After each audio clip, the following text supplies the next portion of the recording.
first time that I got to come up here was actually one of the first moments where I was ever paid to do what I love to do, to get paid to do outdoor filmmaking. And I want to tell you how that came about.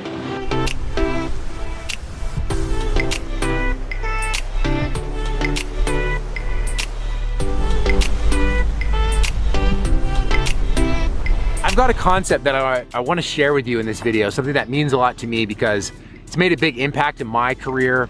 Basically, the decisions that have ended up bringing me to where I am, where I get to lead a group of people out into my favorite place, sharing with them something that I care so deeply about, which is quality storytelling and making great videos.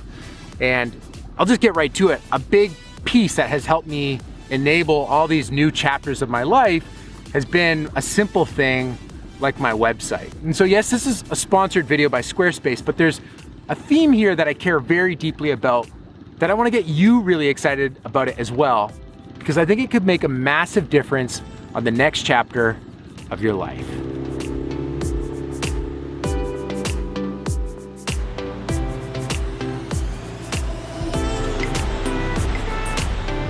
Let's go to the next waterfall.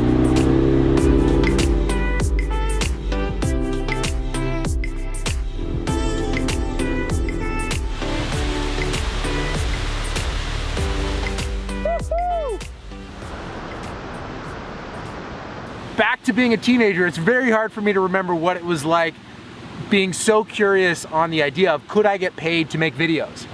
And not just any videos, could I get paid to make outdoor videos? That's something that I wanted to figure out. It seemed like a dream that was too good to be true. Like, how am I gonna pull this thing off?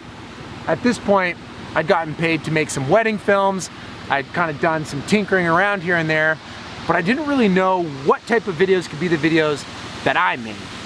So for me personally, I honestly just followed my curiosity. I just made videos about what I cared about. And at that time, biking was one of the biggest passions in my life. So I just made films about biking. And I mean, I would like to say it was on purpose, but I kind of just did it because I thought that's what I was supposed to do. I just made a website and put some of the videos on the website. And what I learned later is when you make a website for your videos or for your work or whatever thing you're trying to do next, or are already doing but want to do more of, you're kind of just like putting a signpost in the ground and saying to other people that encounter that of, hey, I'm open for business. This is the thing that I'm legitimately doing. Like, this is the thing that I do. It's not just an idea, it's not just a nice thought, but I've got a web page. And that to me felt very official when I was starting out, having my own website for this business that I still had no idea what it would look like.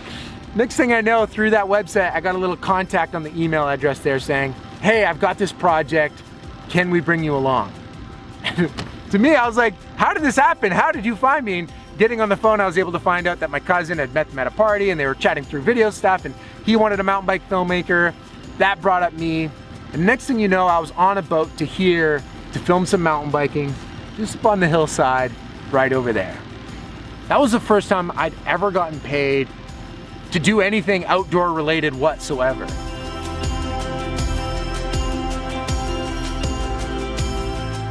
It can feel like, hey, people are gonna judge us for saying, this is something that we wanna do.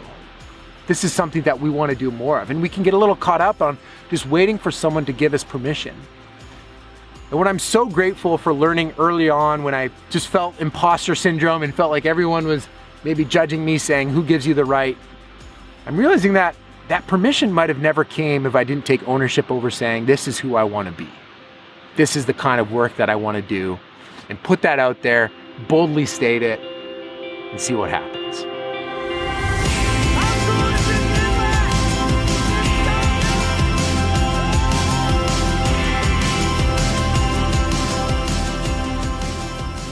It's one thing to just open up a social media account on whatever platform is popping off. But I think it's really powerful to do that extra work and have a website there that's gonna specifically talk about what you wanna make and who you wanna make it for, or what type of person you are and what type of opportunities you're looking for and what types of companies you wanna be partnered with. So I wanna get a little practical here. I wanna give you some straight up tips on what you can start implementing right away. Maybe just give you some concrete ideas of what to implement now in whatever season of change you might be in. Okay, so my biggest tip, my biggest idea is actually really simple. And that is just be really clear on your website so that way if anybody visits it, they can find out really, really quickly what you want to get hired for. You see, it's often really hard to be remembered if you're just being super general about what you do. At this point, everyone's a filmmaker, so if you're like me and a few years ago, you just said cinematic storytelling for innovative companies, it's like, that's just asking to be forgotten. People don't know where to catalog that in their brains. So ask yourself, what type of work you actually enjoy doing most? And this isn't about saying, hey, I'm not willing to do other types of projects, but one of the things you're battling in a noisy world is just being remembered at all. And it's been a process. It's been a 4 to 5 year kind of crafting and experimenting, seeing what resonates to end up at the current slogan I have on my website, which is, we make adventure films for outdoor brands. And maybe, 2 years from now, we'll head over to that website and it'll say something different. But that's the coolest part to me about building your website on something that you can easily change, rapidly prototype, update, get new images on there, change the text. And truthfully, I had originally built my website on a different platform, and I made the first jump as a customer of Squarespace when I was able to build a better looking website for myself in about 15 minutes in a coffee shop than I'd been tinkering with in my previous platform for like 6 months. And when you're tinkering with stuff that don't necessarily reflect what it is that you're trying to communicate, you're spending time on a lot of busy work. And those little details might be really important, but if we only spend time on those little details and don't really get clear about what our main message, what we want that to be, I think we're doing ourselves a big disservice. My next tip to get super clear on, you've got it big and bold what it is you do and who you want to do it for. The next thing I would suggest to do is make it really clear what you want someone to do when they arrive at your website. And for me, I often want my clients to request a proposal. They send me an email through this big green contact button right on my website. And that's a very clear thing that I want them to do, because the more emails I get, the more chances I have to basically evaluate, do I want to take on this project or not? Another thing I have on my website is just previous examples of different projects I've worked on. And I actually utilize my Squarespace website for a lot of different things. So I run my online store through it. I actually run my proposals for my clients through it, where I'll make a hidden page on my website with a password, with a page just for them, and it makes it feel really custom. So I would say don't underestimate the role that a website could play in getting you to where you want to go. So head on over. There's free trials. You can try it out, build something, see if you like it. And if you're happy with what you've put together, you can use my discount code for 10% off your first purchase, a website or a domain. But I would say experiment, actually put this stuff into practice. For me, it's been challenging if I just stay in my head and just stay in that idea realm. It's been very practical for me to start actually taking action to getting towards where it is that I think I might want to go.